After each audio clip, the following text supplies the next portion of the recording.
Welcome back friends, welcome to invest ji. एक बार फिर से आप सबका बहुत बहुत स्वागत है। फ्रेंड्स, किसी ने 5,000 का इन्वेस्टमेंट करके रखा है, किसी ने 5 लाख का इन्वेस्टमेंट करके रखा है, तो किसी ने 50 लाख या 5 करोड़ का भी इन्वेस्टमेंट करके रखा है। तो ऐसे समय में बहुत सारे निवेशक जानना चाहते हैं कि टैरिफ तो लग गया, अब क्या करें, क्या डूब जाएगा बाज़ार। तो आज इसी का एक कंप्लीट सॉल्यूशन मैं आपके साथ में शेयर करने वाला हूं, ताकि हर किसी निवेशक को इसका फ़ायदा हो सके। सबसे पहले मेरा इंट्रोडक्शन, मेरा नाम है रविकांत शर्मा और मैं MP registered mutual fund distributor हूं। मेरा एमपी रजिस्ट्रेशन नंबर है ARN 138523। Employee unique ID number दिया है EUIN E234641। तो फ्रेंड्स, आप देख सकते हैं आज का जो मेरा मेन टॉपिक है, लग गया टैरिफ, क्या डूब जाएगा बाजार। बहुत सारे लोग ये जानना चाहते हैं कि ऐसे समय में हम क्या करें, क्योंकि अगर टैरिफ लग गया है तो पैसा हमारा डूबने के कितने चांसेज है। देखिए, आज एक एक डिटेल आपको काफ़ी ध्यान से देखने की ज़रूरत है, जिससे आपको अंदाज़ा हो जाएगा कि आपको आगे क्या करने की ज़रूरत है, क्योंकि ये हमारे देश पे पहली बार ऐसा नहीं हुआ है जिसके कारण हमको चिंता करने की ज़रूरत हो। देखिए, जब हमने मतलब भारत देश ने, हमारे देश ने जब परमाणु परीक्षण किया था, उस समय इसी अमेरिका ने हम पर तरह तरह के सैंक्शंस लगा दिए थे।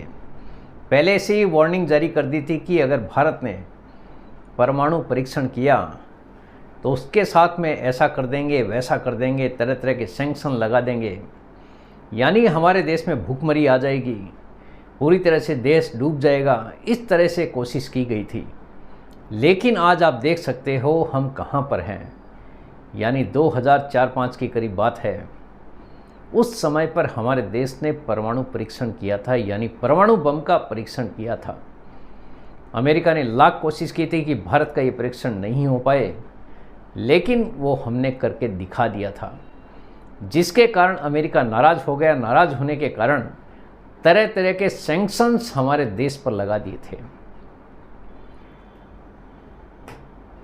उस समय भी बाज़ार में एक डर का माहौल हो गया था, क्योंकि बाज़ार तो उस समय भी था।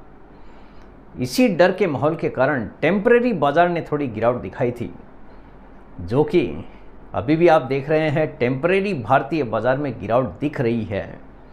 उस समय पे भी बाज़ार में थोड़ी गिरावट देखने को मिली थी, क्योंकि सेंटीमेंट अगर नेगेटिव हो जाता है, किसी किसी के दिमाग में अगर नेगेटिविटी आ जाती है, तो बाज़ार में गिरावट टेम्परेरी तौर पे आ सकती है।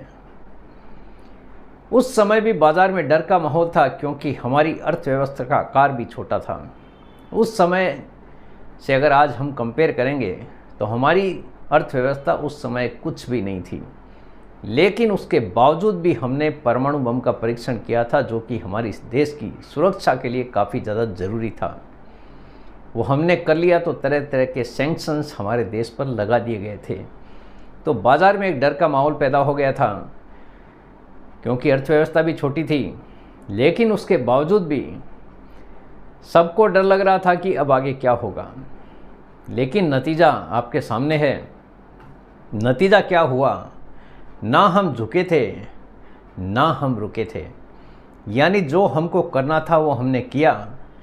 अंजाम का हमने सोचा ही नहीं कि आगे क्या होने वाला है। लेकिन हमारा देश आगे बढ़ने वाला देश है। यहाँ की जो पॉपुलेशन है दिन दुगनी रात चौगुनी तरक्की करने पे भरोसा करती है। इसीलिए हमने उस समय ये बोल्ड डिसीजन ले लिया था और परमाणु बम का परीक्षण किया था। आज की स्थिति हमारी काफ़ी अलग है। आज हम पूरी तरह से बदल चुके हैं, काफ़ी ज़्यादा आत्मनिर्भर हो चुके हैं। तो हमें ऐसी कोई भी सैंक्शंस की चिंता करने की ज़रूरत ही नहीं है। पहले भी हम नहीं रुके थे, नहीं झुके थे, तो अब तो झुकने का कोई सवाल ही पैदा नहीं होता है। कई साल तक सैंक्शंस लगने के बावजूद भी हम आगे बढ़ते रहे। आप अगर हिस्ट्री उठा के देखोगे उस समय बाज़ार क्या था, करीब 4-5 हज़ार के लेवल पे भारतीय बाज़ार हुआ करता था। लेकिन धीरे धीरे करके हम आगे बढ़ते रहे। और आज आप नतीजा देख रहे हो कि 80,000 के पार भारतीय बाज़ार है, जो कि 86,000 चला गया था। लेकिन बाज़ार में गिरावट कभी भी आ सकती है, इसलिए टेम्परेरी तौर पर गिरावट देखने को मिल रही है। ऐसा पहले भी हुआ है और आगे भी हो सकता है। जो बाज़ार उस समय 4,000 से लेके 5,000 के बीच होता था, आज 80,000 क्रॉस कर चुका है। यानी हम काफ़ी तेज़ रफ्तार से आगे बढ़ते रहे हैं। भले कितने भी सैंक्शंस हमारे देश पे लग गए, लेकिन कभी भी हम नहीं रुके। तो आज के तारीख में तो रुकने का कोई सवाल ही पैदा नहीं होता है। इतने वर्षों में हमारे देश ने बहुत कुछ सीखा है। आज का भारत आत्मनिर्भर बन रहा है। अगर हम पहले अमेरिका के बिना आगे बढ़ते रहे हैं, यानी बिना अमेरिका के अगर हम आगे बढ़ते रहे हैं, तो आज का भारत तो पूरी तरह से बदल गया है। उस ज़माने में भी हम बिना अमेरिका के आगे बढ़ रहे थे, तो आज तो हम पूरी तरह से बदल चुके हैं। आज का युग पूरी तरह से बदल चुका है। आज कोई भी देश किसी दूसरे देश को दबाकर काम नहीं करवा सकता, क्योंकि आप अगर एक कॉमन एग्जांपल लेंगे तो आप देखेंगे कि एक दुकान पे अगर आप माल लेने जाते हैं, अगर आपको वहाँ पे माल महंगा मिलता है, उससे थोड़ा सा आगे अगर आप जाओगे, वही माल आपको, उसी क्वालिटी का माल अगर आपको सस्ता मिलता है, तो आपको कौन से दुकान पे जाना चाहिए। तो यही हाल हमारे देश का है। जहाँ पे हमको अच्छा और सस्ता माल दिखेगा, हमको ख़रीदारी वहीं से करनी है, और हम जिसको चाहे उसको माल बेच सकते हैं, जिससे चाहे उससे माल खरीद सकते हैं, क्योंकि आज का युग पूरी तरह से बदल चुका है। तो आज के समय हमें कौन रोक पाएगा, जब उस ज़माने में हम नहीं रुके थे। एक बार फिर से वही सैंक्शंस, यानी पहले जो नाम था वो सैंक्शंस था, आज की डेट में वही सैंक्शंस एक नए नाम के साथ में, यानी टैरिफ, जिसका नाम बदल दिया गया है। यानी टैरिफ ही एक तरह का सैंक्शन ही है, क्योंकि इससे कोशिश की जाती है कि आपके देश को किस प्रकार नुकसान पहुंचाया जाए। टैरिफ का नाम ही है नुकसान, यानी आपके देश को अगर नुकसान देना है तो दूसरा देश एक दूसरे देश पे टैरिफ लगा देता है। लेकिन पहले का समय बदल चुका है। आज हमारी कोई मजबूरी नहीं है कि आज हम आपके साथ में व्यापार करें। तो ये नए नाम के साथ में आया है। पहले सैंक्शंस था, आज के डेट में ये टैरिफ का रूप ले चुका है। आज पूरी दुनिया बदल गई है। कोई भी देश किसी भी देश को व्यापार करने के लिए मजबूर नहीं कर सकता। आज एक ही घर में अगर आप रह रहे हो, तो आपको एक घर में रहने के लिए आपको कोई ये नहीं बोलेगा कि आपको इस कमरे में नहीं आना है, उस कमरे में नहीं आना है। तो आज का युग पूरी तरह से बदल चुका है। कोई भी देश दूसरे देश से व्यापार करने के लिए आपको मजबूर नहीं कर सकता। कोई नहीं कह सकता कि आपको इस देश से व्यापार नहीं करना है, उस देश से व्यापार नहीं करना है, यहाँ से आपको माल नहीं खरीदना है, इस देश को माल नहीं बेचना है।